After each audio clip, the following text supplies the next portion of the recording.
Business में दो चीज़ों पर हमेशा फोकस किया जाता है। एक तो नए नए कस्टमर्स को अट्रैक्ट करने की कोशिश होती है और दूसरे एग्जिस्टिंग कस्टमर्स यानी आज आपके जो कस्टमर्स हैं उनको अपने साथ बनाए रखने की। ऐसा करने के लिए जो तरीके इस्तेमाल किए जाते हैं उनमें एक बहुत इंपॉर्टेंट तरीका है डिस्काउंट्स और प्रमोशंस का। डिस्काउंट्स देने से आपकी सेल्स भी बढ़ती है, कस्टमर लॉयल्टी भी बढ़ती है और आपके प्रोडक्ट्स और सर्विसेज चर्चा में भी आते हैं।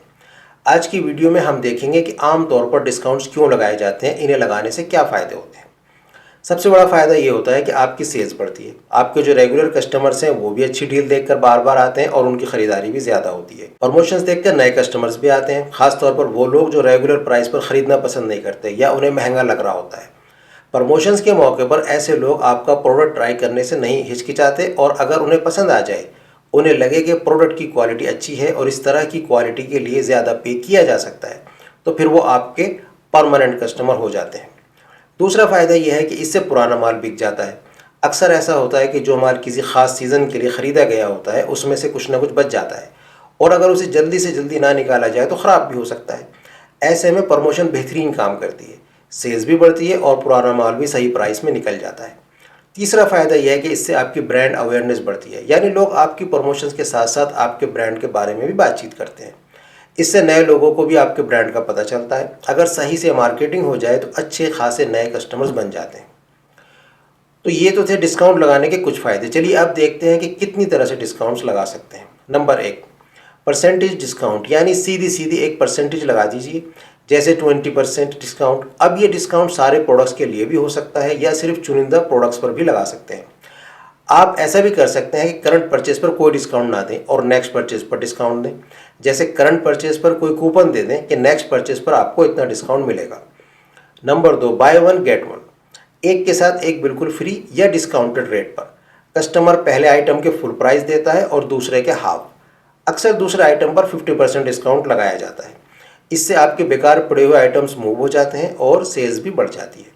इसका एक और फ़ायदा ये भी है कि लंबे टाइम तक एक ही प्रोडक्ट यूज़ करने से कस्टमर को उसकी आदत हो जाती है और फिर वो फ्यूचर में उसी प्रोडक्ट को ख़रीदना पसंद करता है। Number 3, flash sales. ये ऑफ़र लिमिटेड टाइम के लिए लगाया जाता है और इसमें अक्सर बड़ा डिस्काउंट दिया जाता है, जैसे सिर्फ एक दिन के लिए सारे आइटम्स पर 50% डिस्काउंट। इससे अर्जेंसी क्रिएट होती है, कस्टमर को जल्दी से डिसीजन लेना होता है। याद रखिए कि कस्टमर्स जल्दबाजी में ऐसे आइटम भी खरीद लेते हैं जिनकी उन्हें ज़्यादा ज़रूरत भी नहीं होती। Number 4, seasonal promotions. ये प्रमोशंस किसी फेस्टिवल्स या ख़ास सीजन्स पर लगाई जाती हैं। स्पेशल ओकेजन्स पर, ख़ास मौक़ों पर कस्टमर्स खूब ख़रीदारी करते हैं, अपने बजट से भी ज़्यादा खर्च करते हैं। किसी किसी मौके पर तो कर्ज लेकर भी सीजनल शॉपिंग की जाती है। आप अपने प्रोडक्ट्स देखिए कि किस सीज़न पर प्रमोशन लगाई जा सकती है और खूब फ़ायदा उठाइए। Number 5, package deal. इसमें आप 2 या 2 से ज़्यादा आइटम्स का एक पैक बनाते हैं और उनके टोटल प्राइस पर डिस्काउंट लगाते हैं। जैसे अगर एक आइटम का प्राइस 500 रुपये है और दूसरे का 300 रुपये, तो ये टोटल 800 हो गए। पैकेज डील में आप इसको 700 में लगा सकते हैं। आपका दूसरा आइटम ऐसा भी हो सकता है जो बिक ना रहा हो, पैकेज डील में आसानी से निकल जाता है। इसी तरह से अगर आपने कोई नया आइटम इंट्रोड्यूस कराया है और आप चाहते हैं कि कस्टमर इसको ट्राई करे, तो किसी रनिंग आइटम के साथ इसको पैकेज डील बनाकर प्रमोशन लगा सकते हैं। नंबर 6, फ्री सर्विस प्रोवाइड कीजिए। सर्विस की कॉस्ट अक्सर कम होती है। किसी एक आइटम के साथ या किसी अमाउंट पर कोई सर्विस फ्री कर दीजिए, जैसे 500 रुपये की परचेजिंग पर फ्री डिलीवरी या एसी के साथ इंस्टॉलेशन सर्विस फ्री। इससे न सिर्फ कस्टमर्स के पैसे बचते हैं बल्कि कई तरह की झंझटों से भी बच जाता है। जब वो आपके साथ डील करके रिलैक्स्ड फील करता है तो आपके ब्रांड का एक लॉयल कस्टमर बन जाता है। Number 7, advance techniques. हमने अभी तक जो तरीके डिस्कस किए हैं वो बेसिक तरीके हैं। इसके आगे कई और एडवांस तरीके हैं जिनकी डिस्कस इस सीरीज़ में मुनासिब नहीं लगती। बहरहाल उनमें से कुछ का आइडिया ले लीजिए। अगर हो सके तो अपने तौर पर स्टडी कीजिए, जैसे loyalty programmes, referral programmes, exclusive member discount, early bird, और भी कई तरह से प्रमोशंस लगाई जाती है। ख़ास तौर पर आज के ज़माने में टेक्नोलॉजी का यूज़ बहुत होता है और एआई जैसी चीज़ें प्रमोशंस को काफ़ी आगे ले जा चुकी हैं। प्रमोशंस के फ़ायदे और प्रमोशंस के बेसिक तरीक़ों के बाद अब देखते हैं कि प्रमोशंस को इम्प्लीमेंट करते हुए किन किन बातों का ख्याल रखना चाहिए। नंबर 1, गोल क्लियर होना चाहिए। आप ये प्रमोशन लगाकर क्या चाहते हैं? सेल्स इंक्रीज़ करना चाहते हैं, ब्रांड अवेयरनेस चाहते हैं, यानी ये चाहते हैं कि लोगों को आपकी बिज़नेस के बारे में पता चले, नए कस्टमर्स को अट्रैक्ट करना चाहते हैं या पुराने कस्टमर्स को उनकी लॉयल्टी का इनाम देना चाहते हैं, या फिर पुराना स्टॉक मूव करना चाहते हैं। आपका गोल बिल्कुल क्लियर होना चाहिए।